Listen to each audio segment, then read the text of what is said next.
문자 메시지 보내주셔도 되고요. 유튜브에서 부산 MBC 자갈치 아지매 검색하시면 실시간으로 방송을 들으실 수도 있습니다.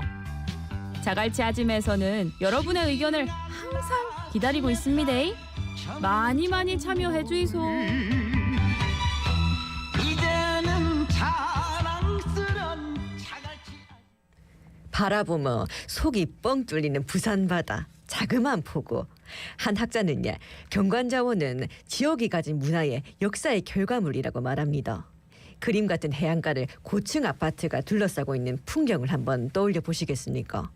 우리가 다 함께 누려야 할 자원이 난개발로 사라지고 사유화되고 있습니다. 이 소중한 경관자원을 보존할 수 있는 방법은 없을지 이야기 나눠보겠습니다. 예, 경성대 도시계획학과 강동진 교수 스튜디오에 함께합니다. 어서 오십시오. 어서 오십시오. 네, 안녕하세요. 예. 그 본격적인 이 얘기를 나누기 앞서 좀 이해를 돕기 위해서 부산의 경관자원 정말 좋잖아요. 네, 맞습니다. 이게 지금 어느 정도 지켜지고 있고 뭐 현황 같은 게 있나요? 뭐 꼭 현황이라기보다는 사실 부산은 삼포지향의 도시라고 불렸고 네. 산, 바다, 강이 이제 아름다운 이제 그런 도시로 손꼽히는 도시죠. 20세기에 우리가 좀 큰 변화를 많이 겪었지 않습니까? 그렇죠. 이제 그런 과정에서 어떤 도시의 경관을 소중하게 생각하는 마음보다는 좀 먹고 살아야 되는 도시, 네, 좀 네. 이렇게 우리도 모르게 좀 경쟁을 해야 하는 그런 도시로 변해왔어요. 네, 네. 그럼에도 이 305km나 되는 해안선과 또 낙동강과 금정산을 모체로 하는 네, 네. 이런 섬세한 지형 구조를 바탕으로 하는 자연의 흐름은 아직도 존재합니다. 그래서 그래도 이만큼 잘 자연이 있는 도시는 흔하지 않죠. 네, 네. 그렇게 얘기하시면 이제 청취자분들이 그런데 지금 난리다 네, 이런 얘기 맞습니다. 할 것 같아요. 예, 네. 그 실제로 이렇게 경관자원이 개발 등으로 해쳐지거나 좀 사유화된 사례들을 좀 짚어주신다면요. 네, 뭐 제가 뭘 딱 거론하기보다는 그러니까 너무나 많죠. 구체적인 아파트 이름들이 막 나오니까. 네, 그렇죠. 조금 뭐 다 아실 겁니다. 예. 그렇죠. 근데 일반적으로는 이제 유형을 나눠보면 그런 네, 사유화 네. 사례가 경관 자원 자체를 파괴하고 활용하는 경우 제일 안 좋은 거죠. 예. 네. 두 번째는 이제 높은 건물들이 집단화되면서 조망을 막는 경우, 그리고 또 더 사실은 민감한 부분입니다만은 경관 자원 주변을 사유화해서 시민들이 접근을 할 수 없게 하는 경우. 그리고 우리가 사실은 이 세 번째는 놓칠 때가 되게 많아요. 아, 그래요? 어떻게 보면 꼭 조망의 문제만은 아니고. 그러니까 왜 우리 집 가려 그게 아니라 그러면 여기 들어오지 마. 네. 우리 거야. 네, 네. 근데 언제부터 너희 거예요? 예, 이렇게 우리 거라고 얘기는 안 하는데 네. 가기가 좀 애매한 이미 거죠. 가기가 네. 애매해졌어요. 뭐 뻘쭘하기도 하고 그래서 당연히 누려야 할 시민의 공간임에도 불구하고 예, 예. 어정쩡하게 사유화가 되면서 그곳을 시민들이 이제 갈 약간 수가 없는. 뭐 예를 네. 들어주신다면 뭐 마린시티가 대표적인 케이스라고도 할 수 있죠. 아. 네, 특별히 너무나 바다 안쪽까지 건물을 지었기 때문에 네. 그걸로 인한 방제 문제도 발생을 하고 있고 예. 또 그 바다는 공유 수면을 매립한 곳이거든요. 예, 예. 시민 모두의 것이죠. 그럼 최소한 마린시티 가운데는 큰 공원이나 그다음에 수변에는 한 100m 폭의 수변 광장을 만든다든지 해서 시민들도 거기에서 바다를 같이 누릴 수 있게 해야 되는데 너무 이제 그게 사는 사람 위주의 공간으로 이제 바뀌어 버렸죠. 네. 그러니까 관광하시는 분들은 거기 가서 네. 좀 쉬려고 그러면 네. 그 앞에 있는 뭐 찻집이나 식당이라도 가야지 뭐 좀 자기가 그렇죠. 그렇죠. 그러니까 뭔가 돈 내고 보는 것 같은 네, 그런 네, 느낌이 네. 있어요. 맞습니다. 앉아가지고 뭐 편안하게 뭐 벤치가 하나 제대로 있는 맞습니다. 것도 아니어서 그리고 너무 이제 밭으로 오니까 맞아요. 거기 네. 있는 분들은 그냥 자기 앞마당처럼 쓰시는 거잖아요. 맞습니다. 네. 아 그래서 또 뭐 대중교통도 불편할 뿐더러 그렇죠. 또 공영 주차장도 없고 네. 그러니까 갈 이유가 별로 없어지는 거죠. 그냥 멀리서 바라보는 곳 정도. 아 참 멋있다 네, 뭐 네. 이런 생각을 네. 하는데 가면 뭔가 내가 네. 외지인 같고 맞습니다. 분명히 네. 부산 시민인데 소외되는 그런 소외되죠. 아 그건 진짜 몰랐는데 그러고 보니까 그러네요. 네. 이기대 같은 경우 얘기를 좀 해보겠습니다. 예, 이 경관 자원이 좀 사유화될 뻔했는데 뭐 지역 언론도 그렇고 시민단체도 그렇고 굉장히 부산 시민들이 나서서 이걸 막긴 했는데요. 이거를 지켜낸 사례를 볼 수 있을까요? 네, 그럼요. 네. 요즘 보기 드문 사례라고 저는 생각을 하고 예. 와 우리도 이런 걸 할 수가 있겠구나라는 차원에서 시민의 입장에서 매우 반가웠습니다. 네네. 사실 단순히 그거는 이기대를 가린다라고 하는 문제를 넘어서 이기대라고 하는 이렇게 상징적인 곳도 동가 개발의 힘에 포기할 수밖에 없는 그 현실이 참 저는 두려웠고 안타까웠는데 그 부분에 대한 어떻게 보면 언론과 시민의 저항의 결과죠. 네네. 어떻게 보면 부산 시민의 자존심을 지켜낸 사례라고 저는 생각을 합니다. 그리고 사실은 이 문제 중에 가장 원인 중에 하나가 이런 중요한 경관 자원을 지킬 수 없는 행정 절차에 문제가 있었다고 하는 거죠. 관이 공공이 그거를 먼저 지켜주지를 못하고 오히려 방조를 하는 이 상황에서 시민이나 언론은 안 나서도 돼야 당연히 관선에서 해결이 돼야 될 문제들을 이거는 시민이 관에서는 나서야 다 되는 거죠. 해놨고 시민들이 나서서 그걸 다시 뒤집은 거예요. 그러니까 문제가 약간, 있는 거죠. 네. 이런 시대가 얼마나 시민 중심의 시대임에도 불구하고 이제 그런 일들이 바로 우리 현 21세기에 이렇게 벌어지고 있다고 하는 네. 게 참 안타까워. 지금 벌어지고 있는 일입니다. 네. 네. 그러니까 지난 2월에 개최됐던 이기대 아파트 주택 심의에서 경관 자체가 논의 대상에도 오르지 못했다. 네, 뭐 네. 이런 얘기도 있는데 그 경관 심의 관련 조례가 있는 걸로 알고 있거든요. 그러면 경관 보존 의지가 없었던 건지 왜 이렇게 논의 대상에 못 올랐던 거라고 보십니까? 예, 일반적으로 그 아파트를 짓거나 개발을 할 때 인센티브 조항이 있습니다. 네. 공공시설을 기부 체납하거나 또 이제 리모델링을 할 수 있는 시스템을 갖추거나 예. 이렇게 하면 용적률을 더 올려주는 거죠. 그렇죠. 어떻게 보면 이제 이 루트를 이제 개발자 중에서는 이제 찾았고 예. 그러다 보니까 이제 일반적인 법정 허용치보다 더 많은 용량의 이제 건물을 지을 수 있게 됐죠. 네. 그리고 또 하나가 그 지구 단위 계획이라는 게 있습니다. 네. 사실은 이 제도는 너무너무 좋은 제도예요. 주변과 그 개발 지역과의 관계를 잘 설정할 수 있고 경관적인 조화를 추구할 수 있는 제도인데 이거를 지금 악용하고 있는 겁니다. 예.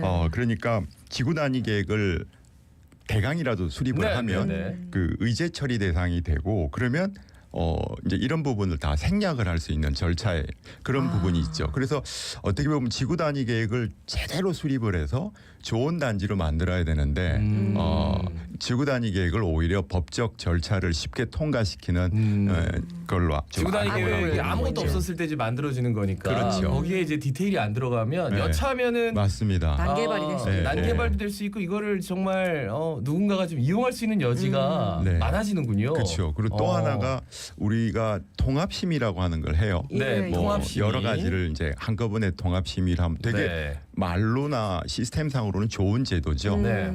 그런데 이제 그거를 했을 때는 경관 얘기를 이미 된 걸로 봐버리는 그런 문제가 생략이 있습니다. 되는 그런 경우가 그러니까 있다는 지금 거네요. 여기서 지적해주신 모든 것에 네.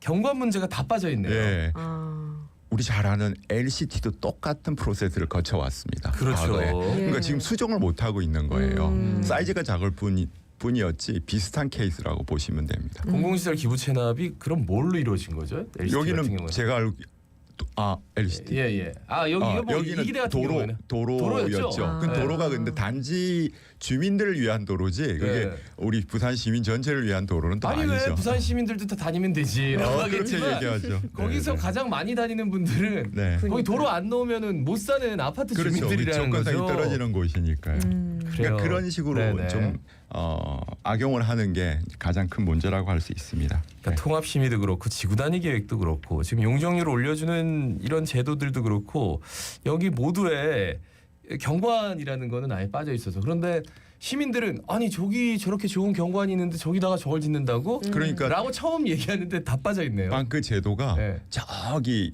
뭐 예를 들어 도심 안쪽에 네. 평지에 적용해도 되는 제도고 그거를 바닷가에 해도 똑같이 그냥 적용돼 버리는 거예요. 차별적으로 해야 바닷가나 되는데. 경관 자원이 있는 곳은 다 다르게 가야 하는데 우리는 똑같은 걸 그냥 전체가 다 적용을 하다 보니까 생기는 그런 부작용이죠. 예. 그러면은 부산의 지자체 심의에서는 경관 보존이나 의지, 뭐 사유화 이런 논의들은 아예 없는 겁니까?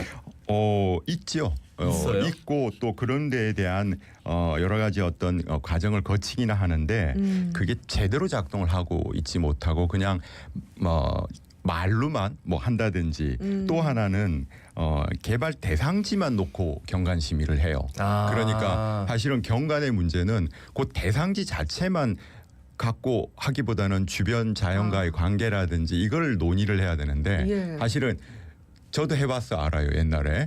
근데 대상지에 논의를 해요. 그러다 보니까 아파트가 예뻐야 되고 아파트의 조명이 뭐 어떻고 색깔이 뭐 어떻고 이런 수준에서 거칠 그 확률이 되게 높아요. 아. 네. 그러면은 그러니까, 그 얘기는 뭐냐면은 주변에 사시는 분들의 의견은 거의 안 들어간다라고 그렇죠. 봐야 되겠네요. 그렇게 볼 수도 그렇죠? 있고 사실은 더 큰 거는 이 아파트가 생겼을 때 발생하는 미래의 지역 변화에 대한 심의를 못 하고 있는 거죠. 아. 애매할 수는 있지만 해야 됩니다. 그걸 예. 하지 않으면 계속 이런 일들이 반복적으로 일어날 수밖에 없죠. 예. 어쨌든 뭐 이런 거를 경관자원 지킬 수 있는 법 장치도 좀 필요할 것 같은데 그럼 현재로서는 마련이 돼 있는 게 없는 겁니까? 어떠십니까? 경관위원회 행정 절차는 있습니다. 예. 근데 그 경관이 무엇이고 어떤 관점에서 다루느냐에 이제 문제가 있는 거죠. 제가 앞에서 말씀드린 것처럼 건축은 건축미를 다루겠지만 경관이라고 하면 그 건물의 경관미는 다룰 수 있지만 네. 그것보다 더 주변과의 관계, 맥락적인 연계 이런 복합적인 도시의 상황 속에서의 그 대상지를 바라볼 수 있는 그거를 다뤄야 되는데 그런 시스템화된 제도화 작업이 우리에게는 없죠. 좀 더 정밀하고 섬세한 이런 작업들이 필요한데 우리는 그걸 못 갖고 있는 겁니다. 그러니까 규정이라는 것 자체가 그 경관지를 대상으로 하기 때문에 그 아파트가 얼마나 예쁘게 잘 지어지는지 그렇죠. 그게 포인트가 그것만 지금 예. 생각을 하는데 예. 근데 그거는 본질에서 벗어나는 거잖아요. 우리가 얘기하는 경관은 삼포지향의 이 넓은 자연이 맞습니다. 우리 집 앞에 갑자기 뭐 딱 서가지고 안 보여. 내지는 우리 공원인데 네. 이전까지는 공원에서 바다가 안 보여. 네. 예, 이 아파트가 들어 그런 것들에 대한 것들은 그 뭐 좀 미래지향적이라는 표현을 하면 너무 추상적이니까 그렇죠. 고려 대상에서 좀 제외되는군요. 좀 지금 제외돼 비소순위로. 그래서 예. 법적으로 그 단지를 개발하는데 아무 문제가 없으면 그냥 걔는 지어질 수 있어요.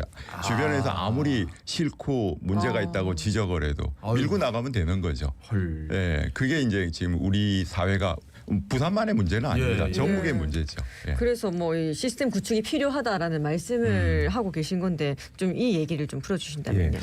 일반적으로 도시는 이게 도시 계획을 통해서 2차원적인 평면 계획을 하고 예. 그 땅이 나눠진 데 이제 건물이 들어가죠. 근데 우리나라는 지금까지 이렇게 개발을 해왔어요. 근데 사실은 지금 우리가 1인당 GDP가 35,000달러가 되는 선진국을 바라보는 이 시점에 우리는 그걸로는 만족을 못해요. 보행이 더 활발할 수 있어야 되고 자연이 우리 단지와 연결이 돼야 되고 또 여러 가지 어떤 그런 질적인 품격 있는 도시의 질을 우리가 요구하는데 그건 도시계획이나 건축에서는 다룰 수가 없어요. 그런 부분을 그 중간 부분에 이런 걸 뭐 도시 설계를 한다. 네네. 사실은 그거를 하도록 해놓은 게 지구 단위 계획이에요. 예. 근데 그 지구 단위획이 이상하게 악용만 되고 있으니까 실제 그렇게 질을 높이는 경관의 질을 끌어올리기 위한 작업들이 우리 도시안에서는 지금 잘 안 일어나고 있는 거죠. 어떻게 보면 그런 부분에 있어서 네네. 이제 초기 개발자들이 분양을 하고 빠져나가는 게 아니라 이 단지가 다시 재건축될 때까지 관여할 수 있는 시스템 되게 중요해요. 이 사람은 이익 보고 예. 끝나면 되거든요. 예. 그래서 수단과 방법을 안 가리고 법적 통과만 시키고 지을 수만 있게 하면 이 사람의 역할은 끝나는 겁니다. 그렇죠. 그 피해는 고스란히 거주자와 시민들에게 돌아오거든요. 그러니까 옛날에는 네. 호텔도 많이 지었는데 네. 지금은 호텔 아니고 이제 생활형 숙박시설. 맞습니다. 그러니까 분양하고 그 건설사는 손 떼는 게 네네. 보통의 이제 관례가 돼버렸어요. 네, 또 그러니까 하나 그만큼 책임 안 진다는 거죠. 그렇죠. 네. 또 그리고 경관적으로 민감한 곳이나 특별한 배려가 필요한 것은 좀 선제적으로 시민이 먼저 의견을 낼 수 있도록 하는 시스템도 그 안에 들어와야 되겠죠. 네. 진짜 중요한 말씀을 해주신 것 같아요. 근데 근데 이런 시스템을 만들자고 하니까 이제 도시의 경관, 그러니까 예를 들어 뭐 수도권 서울에 한 복판에 하는 그 지구 단위 계획이나 지금 바다에서 하는 지구 단위 계획은 똑같이 펼쳐지는데 그럼 뭔가 좀 디테일하게 가야 된다는 말씀이시네요, 그죠? 네, 맞습니다. 그 어떻게 해야 될까요? 여러 가지 방법이 있겠지만 우리가 무엇을 갖고 있는가에 대한 확인 작업이 정말 필요해요. 사람들이 저도 뭐 한 20몇 년 전에 부산에 와서 부산 사람이 된 지 오래됐지만 옛날 기억을 되살려 보면 부산이 왜 좋은지 얼마나 멋진 도시인지를 부산 사람들이 잘 모르더라고요. 그래서 저는 그동안 계속 부산은 참 좋은 곳이라는 소개를 하는 입장에서 살아왔는데 그만큼 다른 도시하고 비교를 해보면 큰 시각에서 보면 이렇게 좋은 경관 자원을 많이 갖고 있는 도시는 없어요. 그리고 우리가 부산이 앞으로 살아남으려면 이 경관 자원에 저는 생명을 걸어야 된다고 생각해요. 왜? 얘가 서울을 이길 수 있고 대구를 이길 수 있고 좀 이상한 표현입니다만은 국제적인 다른 도시하고 경쟁을 할 수 있는 가장 좋은 무기가 저는 경관 자원이라고 생각해요. 그러니까 최소한 우리가 어떤 네. 경관 자원을 가지고 있는지를 정확하게 좀 그렇죠. 명시화할 수 있는 네. 명문화 작업도 필요하겠네요. 이거는 꼭 다음 세대에게 이건 절대 손대지 말자. 대신에 또 이런 정도는 이런 수준의 창의적인 설계를 해서 좀 같이 활용을 하되 이런 것들은 꼭 남기자. 뭐 그런 합의와 이제는 있어야 합의를 된다는 통해서 거죠. 시민의 의지가 결합된 뭔가 시스템이 꼭 필요하다고 하는 거죠. 예. 오늘 말씀 잘 들었습니다. 고맙습니다. 고맙습니다. 네, 맞습니다. 감사합니다. 지금까지 경성대 도시계획학과 강동진 교수였습니다. 네, 오늘 올해 들어 가장 큰 보름달이 뜹니다. 소중한 사람과 슈퍼문 보면서 같이 소원 빌어보는 그런 시간 가져봐도 좋을 것 같아요.